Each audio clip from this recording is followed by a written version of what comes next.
আসসালামু আলাইকুম বাস, আশা করি সবাই ভালো আছো। আমার এই নতুন একটা ব্লগে আপনাদের সবাইকে স্বাগত। তো আজকে আমরা চলে যাব রাজশাহী, সেজন্য সকাল 6টা বাজে আমরা রেডি হয়ে যাই। তো অনেকদিন ধরে আমার রাজশাহী যাওয়ার একটা ইচ্ছা ছিল, তো হঠাৎ প্ল্যান করলাম রাজশাহী যাওয়ার জন্য। তো বিসমিল্লাহ বলে বেরিয়ে পড়লাম রাজশাহী যাওয়ার উদ্দেশ্যে।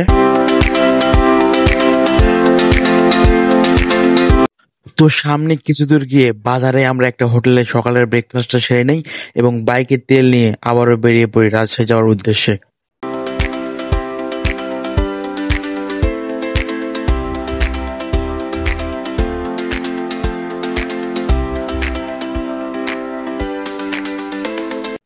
জয়পুরহাট পার হয়ে কিছু দূর পরেই সামনে পড়লো ঐতিহাসিক পাহাড়পুর।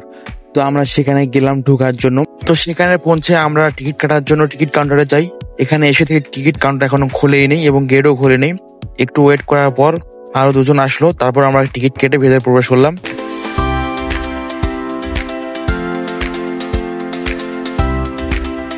বা সম্পর বিহার বলে আখ্যায়িত করা হয়। এটি একটি প্রাচীন বৌদ্ধ বিহার। পাল বংশের দ্বিতীয় রাজা শ্রী ধর্মপাল দেব 781 থেকে 881 অষ্টম শতকের শেষের দিকে এটি তৈরি করেন। 1879 খ্রিস্টাব্দে স্যার আলেকজান্ডার কানিংহাম এই বিশাল স্থাপনা আবিষ্কার করেন। তো আমরা এখানে একটু অল্প একটু ঘোরাঘুরি করে বেশিক্ষণ সময় নষ্ট করে আমরা আবার বেরিয়ে পড়ি।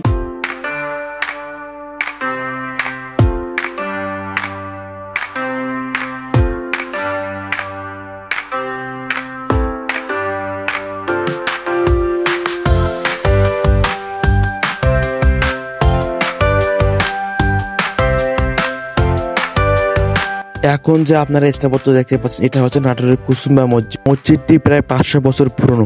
এই মসজিদটির সামনে বিশাল একটা দিঘি রয়েছে। এই দিঘি আর মসজিদ নাকি জিনেরা তৈরি করে দিয়েছে। এই মসজিদটি শিলা পাথর দিয়ে তৈরি। আপনারা জানলে অবাক হবেন যে এই সেই মসজিদের ছবি যা 5 টাকা নোটের মধ্যে দেওয়া আছে। এই মসজিদটি দেখতে বিভিন্ন ধরনের লোক আসে।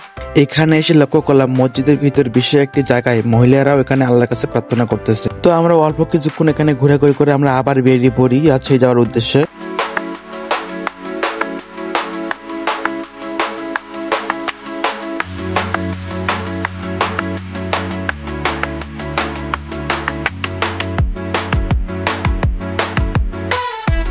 তো 5 ঘন্টা বাইক জার্নির পর আমরা রাজশাহী শহরে পৌঁছে যাই। তো আমি রাজশাহী সম্পর্কে যেমনটা শুনেছি তেমনই রাজশাহী শহর রাস্তাঘাট অনেক পরিষ্কার এবং ক্লিন। তো রাজশাহীতে পৌঁছে আমাদের দুপুরের খাওয়ার সময় হয়ে গিয়েছিল। আপনারা হয়তো শুনেছেন রাজশাহীর কালাভুনা অনেক বিখ্যাত এবং অনেক সুস্বাদু। এইখানে এক রিক্সাওয়ালা আমার কাছে জিজ্ঞাসলাম যে এখানে চিড়িয়াখানাটা কোথায়। তো মামা আমাদের লোকেশনটা দেখাই দিল।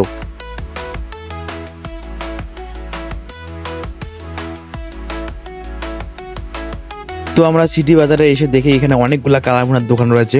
তো আমরা যে কোনো একটা প্রবেশ করলাম। তো এই হোটেলের পরিবেশটা তেমন একটা ভালো ছিল না ভাই। আমরা খাবারটা যে খেলাম কালাভুনা একেবারে অসাধারণ ছিল।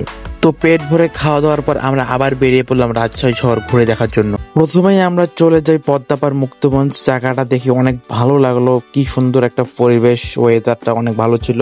তারপর আমরা চলে যাই পদ্মাপাড়ের দিকে। এখানে এসে দেখি শুধু ভাই কাফল আর কাফল। এখানে পদ্মা নদীর পাড়ে এসে এখানে এসে দেখি এপাশ থেকে ওপাশ কিছুই দেখা যাইতেছে না। নদীতে অনেক বড় বড় স্রোত যাইতেছে আর এখানে কিছু লোক দেখেছি বড়শি দিয়ে মাছ ধরতেছে। শুনেছি পদ্মা নদীর মাঝে নাকি বিশাল একটা চর রয়েছে এবং ওখানে গ্রাম এবং অনেক দোকানপাটও রয়েছে। সেখানে যাওয়ার ইচ্ছা ছিল, কিন্তু সেখানে যাওয়ার ওখানে ভাড়াটা একটু বেশি চেয়েছিল। তো আমরা সেখানে না গিয়ে পদ্মা নদীর মাঝ থেকে একটু ঘুরে চলে আসি।